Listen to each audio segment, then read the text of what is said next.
고대 로마는 대충 BC 주전 7세기경에 시작이 됐다. 그렇게 이야기를 합니다.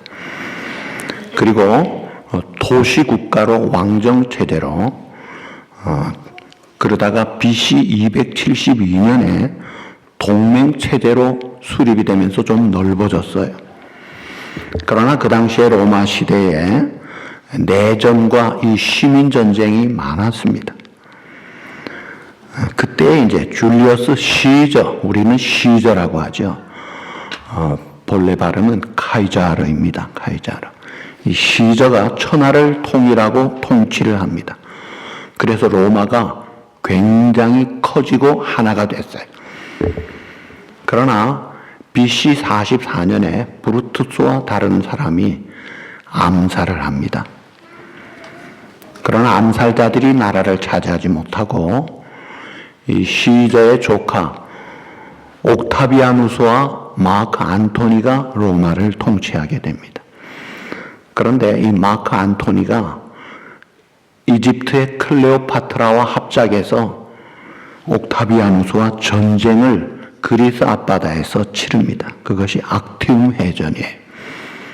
그런데 그때 이 옥타비아누스가 승리를 하고 마크 안토니는 자살을 합니다. 그래서 다시 이 옥타비아누스가 천하를 통일하게 되었고 자기의 이름을 아우구스투스라 그렇게 바꿨어요. 그래서 카이자 아우구스투스가 되었고, 여러분 달력에 보시면 7월달, 8월달이 줄라이, 어거스트, 줄라이가 이 줄리 시저의 이름이에요. 아우구스트가 이 아우구스트의 이야기를 합니다. 그래서 사실은 세프템버가 7이라는 뜻인데 이게 9월로 갔어요. 2달이 밀려졌어요. 옥토버가 8인데 10월로 가고, 노벰버가 9인데 11월로 가고, 디셈버가 10인데 12월로 갑니다. 그러니까 이 세계 역사의 큰 왕들이죠. 자, 그런데 이 가이사 아우구스투스가 그 당시에 로마에 독신자가 많았어요. 로마 전체 인구가 5,500만에 로마 시민권자는 423만 3천 명. 10분의 1도 안 되고 시민권자가 너무나 감소하기 때문에 결혼 장려 정책을 추진하면서 그 결과를 보려고 인구조사 호구령을 내립니다. 그것이 이제 오늘 1절에 나오는 거예요. 그때에 가이사 아구스도가 영을 내려 천하로 다 호적하라 하였다. 호적하면서 결혼 정책도 세우면서 과세 대상자, 징병 대상자를 찾는 것이죠. 자, 그러니 이 천하로 아우구스트를 통해서 호적을 하라고 하니까 그 당시에 예수님을 잉태한 마리아가 정원한 요셉의 고향, 그것이 바로 유다 지파 다윗의 동네, 어디예요? 베들레헴을 향해 호적을 하기 위해서 가게 됐어요. 그러니까 1절에 가이사 아구스도가 천하로 호적 명령을 내리지 않았으면 예수님은 어디에서 출생해야 돼요? 갈릴리 나사렛에서 태어날 수밖에 없습니다. 근데 이미 예수님 탄생 500여 년 전에 미가서 선지를 통해서 베들레헴 에브라다에 내 고을이 작지 아니하다. 내게서 왕이 나올 것이고 그의 근본은 상고의 태초에니라. 이미 그리스도가 탄생할 것을 수백 년 전에 예고된 대로 오셔야 메시아가 맞는 거예요. 근데 하나님께서는 정확한 시점과 장소를 맞추기 위해서 이 가이사 아구스도를 활용하시는, 과연 역사를 주관하시는 하나님인 것을 보게 됩니다. 그래서 우리가 주기도문 할 때에 마지막이 어떻게 해요? 나라와 권세와 영광이 아버지께 영원히 있다고 그렇게 고백을 하는 거예요. 여러분 그 고백을 믿으십니까? 이걸 믿어야 되는 거예요. 나라와 권세와 영광이 아버지에게 영원히 있습니다. 그렇습니다. 이 세상 나라, 대단한 나타나는 것 같고 어떤 세력자가 나오면은 그 사람의 세상이 될 것 같지만 그 위에 누가 계세요? 예, 세상의 왕들을 세우시고 내리시는 절대 주권자이신 하나님이 세상을 다스리시는 거예요. 그리고 갈라디아 4장 4절에 보시면 따라합시다. 때가 참에 하나님이 그 아들을 보내사. 자, 때가 찼기 때문에 하나님이 그 아들을 보내셨다고 했어요. 그러니까 때가 찼다는 것은 정확한 때에 맞추어서 하나님이 보내셨다는 거예요. 그 당시에 지중해 세계가 알렉산더 마게도니아가 세계를 제패하면서 헬라어가 세계 통일 언어가 돼 있었어요. 그리고 이 로마 제국이 팍스 로마라로 전 세계 통신망, 교통망이 체계화되어 있고, 그래서 이제 이 온 세상에 구원의 소식, 복음의 발길을, 그 전도자의 발길이 갈 수 있는 그런 터전을 다 준비해 놓으신 거예요.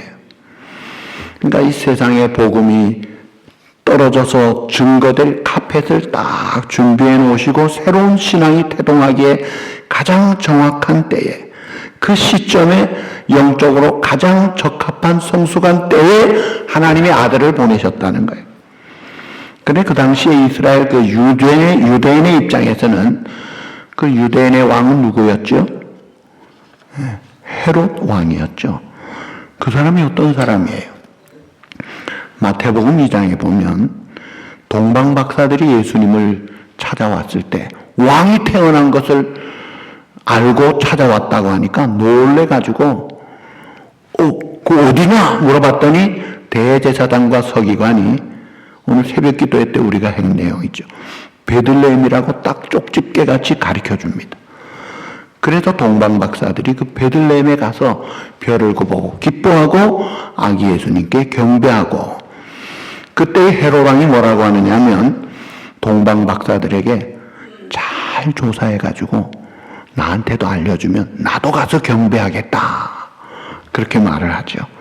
실상은 나 말고 누가 왕이와 죽이려고 하는 것이죠. 그럴 때 이제 꿈에 동방 박사들에게 하나님이 계시를 주셔가지고 헤롯 왕에게 가지 말고 바로 너희 나라로 가라, 알리지 않고 갔습니다. 자, 그랬을 때 그 사실을 나중에 헤롯 왕이 알고 분노해가지고 어떻게 했죠? 베들레헴의 2살 이하의 사내 아이들을 어떻게 했어요? 모조리 죽였습니다. 아니, 멀쩡한 남의 집의 아이를 왜 죽여요? 그런 폭군이에요. 그런 잔인한 사람입니다. 사실은 자기 아내도 죽이고 장모도 죽이고 자기 아들들도 죽였던 이런 정신병자 같은 이런 헤롯 왕. 그러니까 이스라엘 사람들에게 있어서는 앞을 봐도 뒤를 봐도 옆을 봐도 온 세상에 새카만 소망이 없던 때였는데, 근데 이게 인간적인 기자의 육화 원칙에 의하면은 끝난 시점과 같은 때였습니다. 어두운 소망이 없는 앞날을 예측할 수 없는 불행한 시점에, 그래서 사람들은 얼마든지 불안해할 수 있고 원망하고 좌절할 수 있는 시점이에요. 그런데 하나님은 보시기에 정확한 때에 아들을 주시는 거예요. 온 세상에 미칠 큰 기쁨의 좋은 소식, 모든 죄인들이 믿기만 하면 용서받고 의롭다함을 받아 하나님의 자녀로 영생의 천국 백성이 되는 이 놀라운 소식이 정확하게 떨어지는 거예요.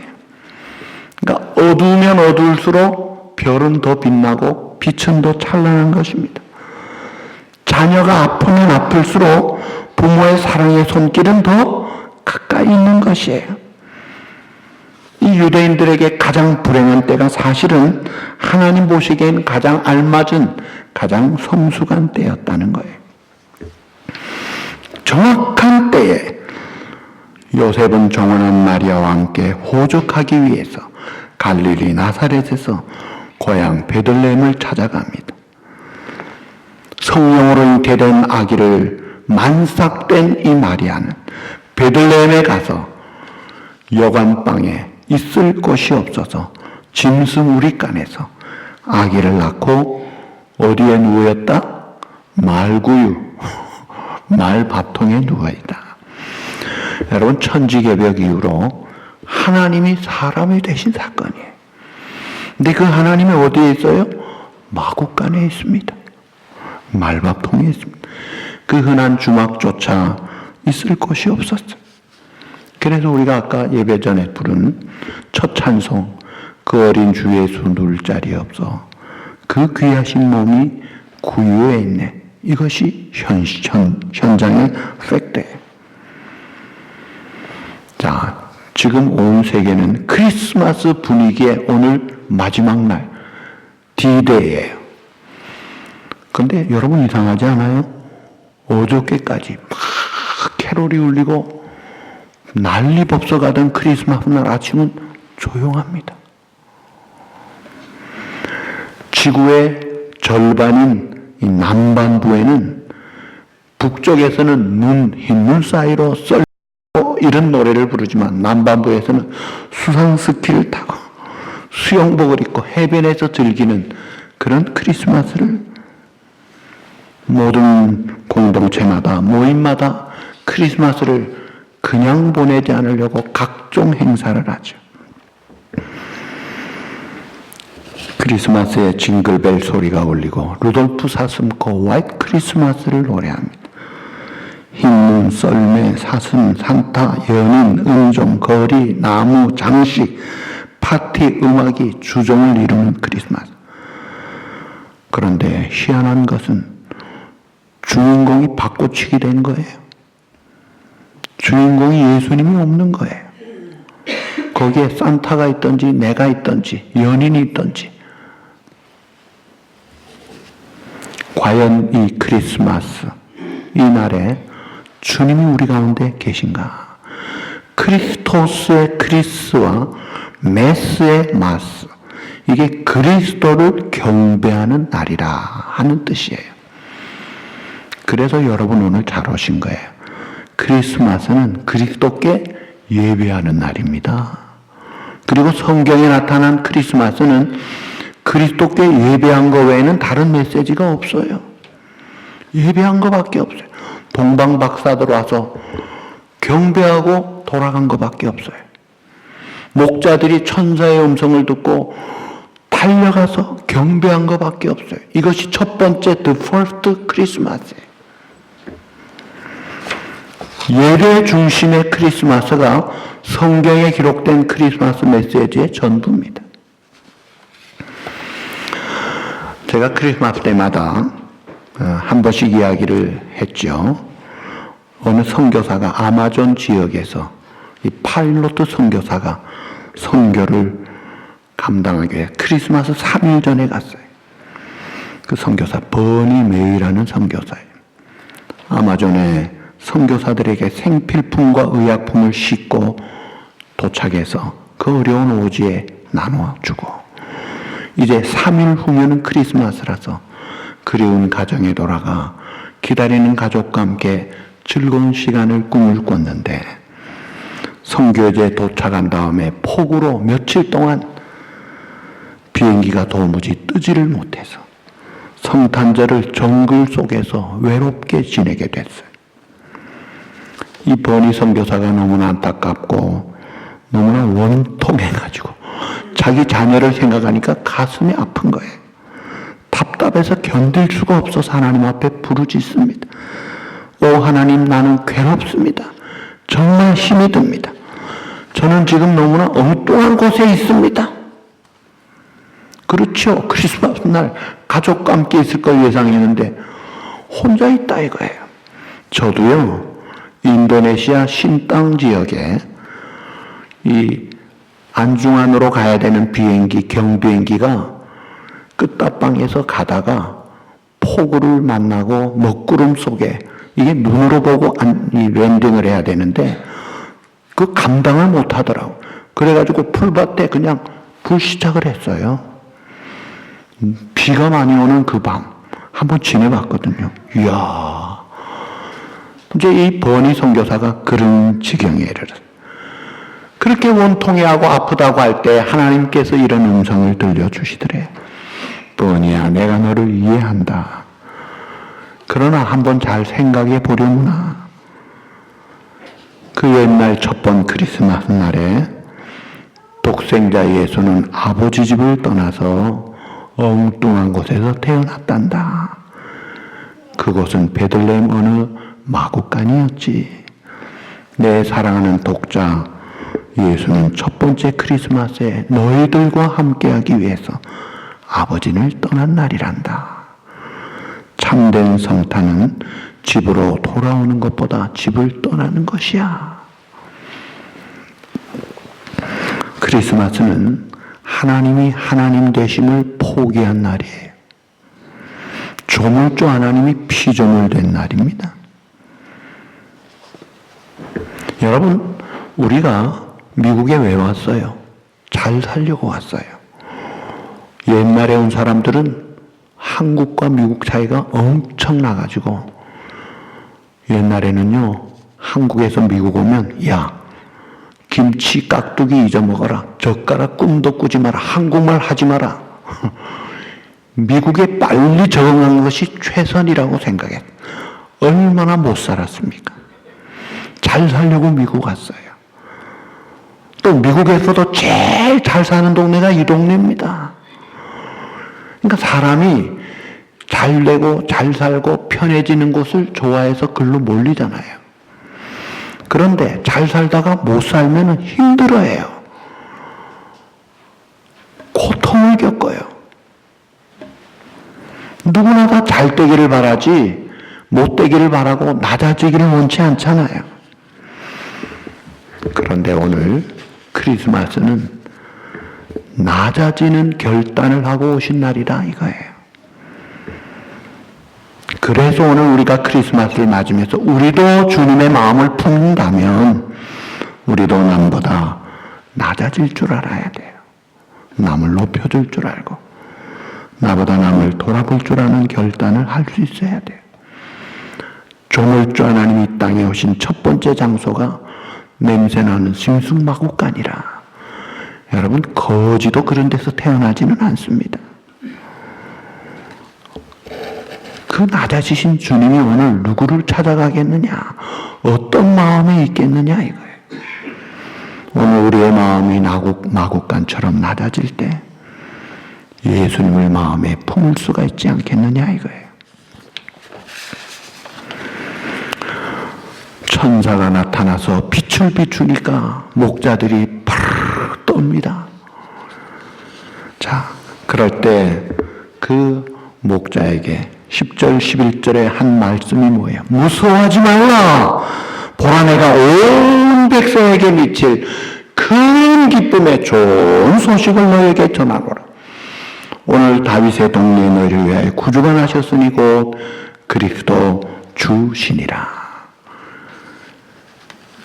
분명한 메시지를 전한 것입니다.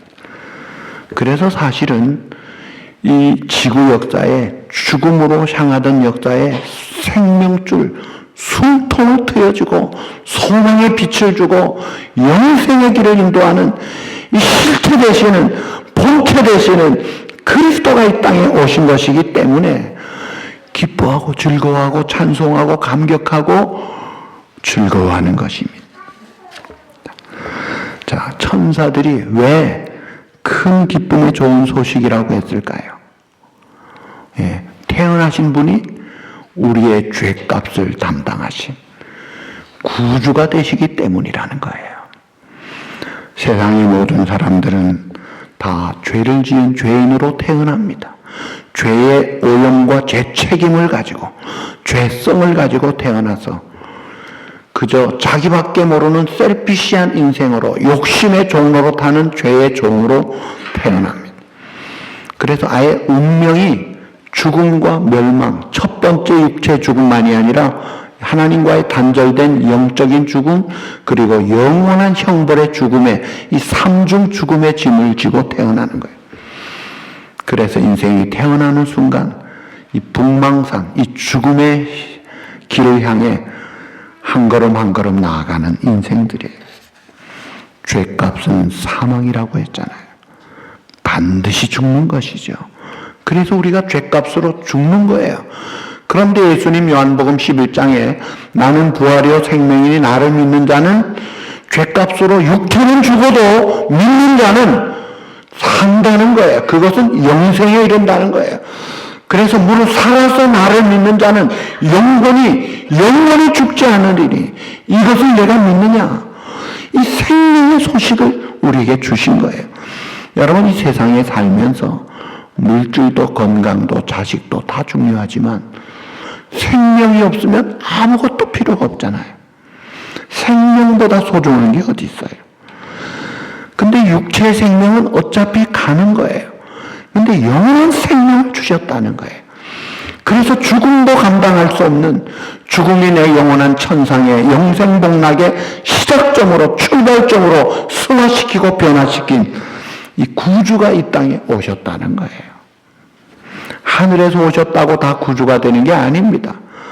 뭐 점지받고 시원하게 태어났다고 구주가 되는 게 아니에요. 구원자는 자격이 있어야 돼요.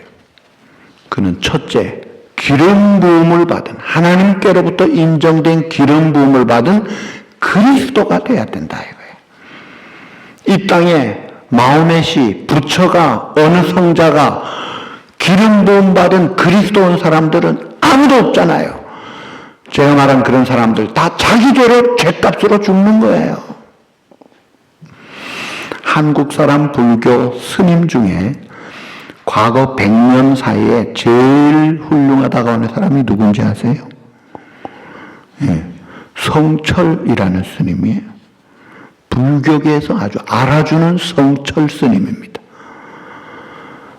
제가 종로서적에서 후러싱에 종로서적이 있을 때 김가일 장로님 그 사장님에게 성철 스님 자서전이 있더라고요. 2권으로 된 큰 책이에요. 목사가 그 책을 사기는 그렇고 해서 장로님이 이거 제가 좀 볼게요 하니까 보라고 그래요. 그 자리에 앉아가지고 속독으로 쭉 다 봤어요. 이야, 얼마나 노력을 했던지. 여러분, 잠을 등을 바닥에 대지 않고 앉아서 잡니다. 여러분, 하루만 그래도요 몸살 나요. 근데 수십 년을 그렇게 살아온 사람이에요. 불가에서 이 속세를 떠나서 주되고 난 다음에 그의 어머니가 찾아와도, 딸을 업고 온 자기의 와이프가 찾아와도 나는 당신들과 관계가 없습니다. 만나주지도 않았던 사람이에요. 오직 불도의 용맹정진을 위해서 할도리를 다하다가 죽었어요. 근데 그의 결론이 뭔지 아세요? 나의 죄가 수미산의 죄보다 크도다. 중국에 큰 수미산이라는 산이 있나 봐요. 그 산보다 더 큰 죄가 있다. 나는 많은 사람을 지옥에 떨어뜨렸다.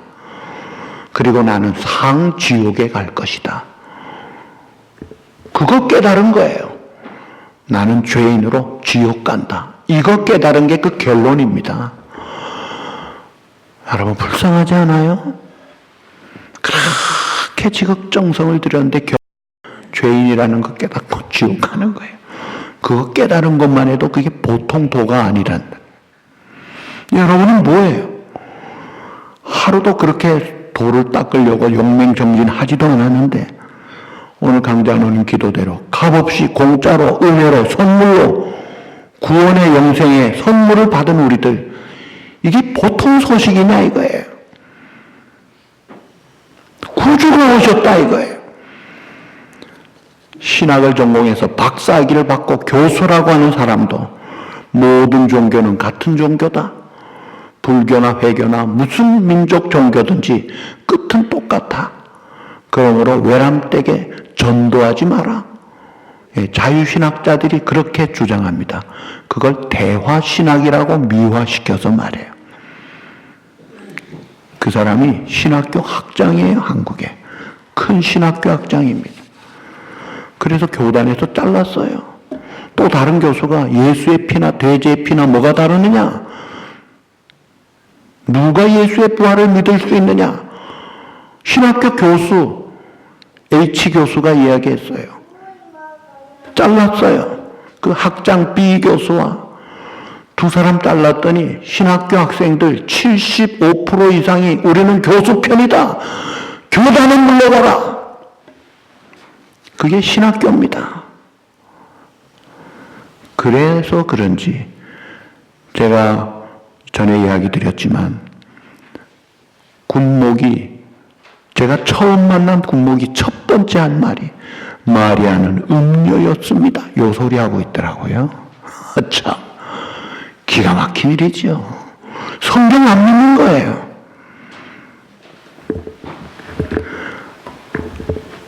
우리는 성경을 그대로 믿고 이 복음을 그대로 믿고 모든 사람이 죄를 범하여 하나님의 영광에 이를 수 없고 의인은 없나니 하나도 없는 우리들을 위하여 죄인들을 위하여 빛으로 이 땅에 오셔서 세상이 죄인들이 어두움이 되어 빛을 싫어하고 미워하고 그를 죽였다고 쾌재를 했지만 그는 우리의 죄값을 대속해서 죽으신 죽음이요 그 부활은 우리의 승리와 의를 위하여 영광의 부활을 한 것이다 이거예요. 그러니 완전한 구원자 되신 예수 그리스도 왕으로 오신 분이에요. 그래서 우리를 영원히 다스리시는 분이에요. 선지자로 오신 분입니다. 그래서 영원한 우리의 복음과 진리를 확실하게 가르쳐 주시고 길이 되신 분. 우리의 유일한 영원한 대제사장이 되십니다. 그래서 죄값을 치르시고 인간 제사장들은 남의 죄값, 자기 죄값을 위해 동물을 잡았지만 실체 되시는 본체 예수님은 자기를 잡아서 각을 떠서 드리신 거예요. 그런 자격을 갖추신 구주가 오셨으니 얼마나 감사해요. 그리고 구주는 죄가 없어야 되는데 그는 성령으로 잉태하여 죄 없으신 몸으로 이 땅에 오셨고 율법으로도 흠잡을 데 없을 뿐 아니라 죄를 알지도 못하신 분 완전한 구원자로 이 땅에 오셨으니 온 세상에 미칠 큰 기쁨의 좋은 소식이에요. 그 다음에 이 소식이 큰 기쁨의 소식이라는 것은 오늘 본문에 보면 10절에 따라 합시다. 온 백성에게 미칠 네, 온 백성에게 미칠 큰 기쁨의 좋은 소식을 너에게 전한다. 온 백성에게 우리가 보통 만백성이라고 하는데 보통은 all people이라고 해야 되는데 이 성경은 all the people이라고 했어요. 무슨 말이에요? 모든 사람의 구주는 아니에요. 오직 믿는 자의 구주가 되시는 거예요. 그래서 all the people이라는 the 정관사가 들어갑니다. 그러니까 한정된 백성이에요. 그러니까 이 세상에 태어난 사람 혹은 믿는 자의 자녀라고 무조건 구원받는 게 아니고 믿어야 구원받는 거예요. 그래서 유아 세례를 받아도 구원받는 게 아닙니다. 15살 넘어서 자기 의지, 자기 지성, 자기 감성, 자기 인격, 자기 중심으로 내가 죄인인 것을 시인하고 예수님만이 나의 죄값을 치르신 구주로 내가 믿고 주님을 모시고 살겠습니다. 성경대로 예수님을 믿는 그 믿음을 보고 컨퍼메이션으로 입교와 세례를 주는 거잖아요. 믿는 자가 구원을 받는 거예요. 여러분 예수님이 태어났을 때 사람들이 다 구원받았나요? 헤롯 왕 같은 사람은요 예수님 죽이려고 살기등등했습니다. 대제사장 서기관은 베들레헴 태어났다고 가리켜는 주면서 꼼짝도 안 해요. 무관심으로 경배하지도 않습니다. 오직 그 해당하는 백성들만 구원받고 그들이 정말 기뻐할 수 있다는 거예요. 그런데 오늘 크리스마스에 그리스도께 경배하고 하나님이 놀라운 영생의 축복을 받아 기뻐 찬송하는 그런 저와 여러분들, 나 같은 죄인 살리신 주님의 은혜가 놀랍고 어메이징하기 때문에 그래서 내가 선택된 감격과 영생의 기쁨을 가지고 하나님 앞에 찬송할 수 있는 거예요. 인간의 기준, 인간의 잣대로는요, 내가 나를 진단해봐도 구원받을 자격이 없어요. 그런데 하나님의 잣대로 우리를 딱 대어가지고 영접하는 자, 곧 그 이름을 믿는 자, 영생으로는 하나님의 자녀의 권세를 주시더라 이거예요.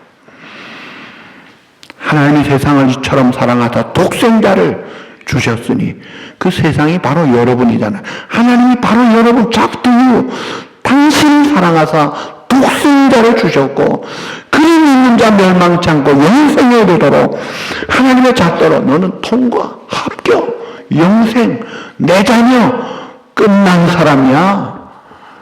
그렇게 봐주시니 이게 얼마나 감사한 일이에요. 그런데 누가 하나님 앞에 합격받을 수 있나요? 그 믿는 자인데 누구나 믿을 수 있어요. 여러분, 과거에 한국 살인사건 중에 지존파라고 있었어요. 지존파. 이 지존이라는 건 하나님에게만 해당되는 것을 자기들에게 붙여가지고 김현양, 강동훈, 김기환, 강문섭, 문상로, 백병호 인육공장까지 차려놓고 이런 악한 사람들이 없어요. 짐승보다 못한 사람이야. 근데 그 사람을 서울 사랑의교회 이재명 집사님이 전도하겠다고 나섰어. 그리고 전도 폭발팀이 같이 합세해가지고 전도를 했는데 성령님이 역사해가지고 그들이 돌아왔습니다. 그래가지고 바꿔줘가지고 사식을 넣어주고 돈을 넣어주고 선물을 해주면은 자기들이 갖지 않고 나눠줍니다. 살기등등해서 강남의 부자들 다 죽이겠다고 하던 그 살기등등하던 살인마들이 성자가 되어가지고 자선사업가가 되고 놀라운 복음의 증인이 되어서 그 교무과장과 경비대장도 세상에 사람이 어떻게 저렇게 바뀔 수가 있느냐, 이거는 기적이라고 밖에는 내가 표현할 수가 없다고 말할 정도로 놀랍고 감사한 이 구주의 탄생 소식이 이 땅에 왔다 이거예요. 그러니까 그런 극악무도한 살인자도 변화되고 구원받아 찬송 부르며, 고재봉도 찬송하며 하나님 앞에 갔잖아요. 그러니까 성경에 보면 예수님이 찾아오신 사람이 버려진 사람들, 소외된 사람들, 낙인 찍힌 사람들, 그 바닥에서부터 흩어가신 거예요. 짐승 구유에도 누인 사람이 없으니까 이 짐승 같은 사람까지 다 자격 없는 자들을 끌어올리시기 위하여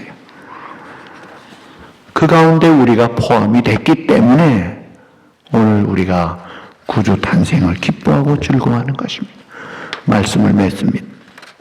2000년 전에 오신 주님 이제 다시 오실 것입니다. 아멘. 주 예수여 오시옵소서. 기다리는 이 시대에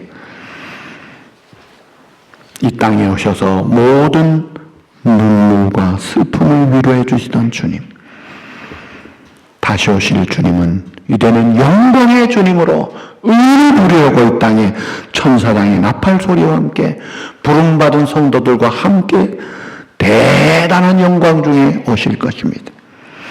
그때에 모든 눈물을 씻어주시고 위로해 주실 그 주님이 오실 텐데 이 소망을 가지고 하나님께 영광 돌리고 이 기쁨과 평화를 모르는, 아직도 주님의 탄생을 기뻐하지 못하고 인간적으로 세상적으로 살아가는 그런 자들에게 복음의 소식을 전하고 여기에 살 길이 있다, 이 길이 진리의 길이다, 내 자녀부터 내 가족부터 내 친구부터 복음을 전하면서 하나님의 영광의 기쁜 소식을 다 전하는 그런 저와 여러분의 삶이 되시기를 우리 주님의 이름으로 축복합니다.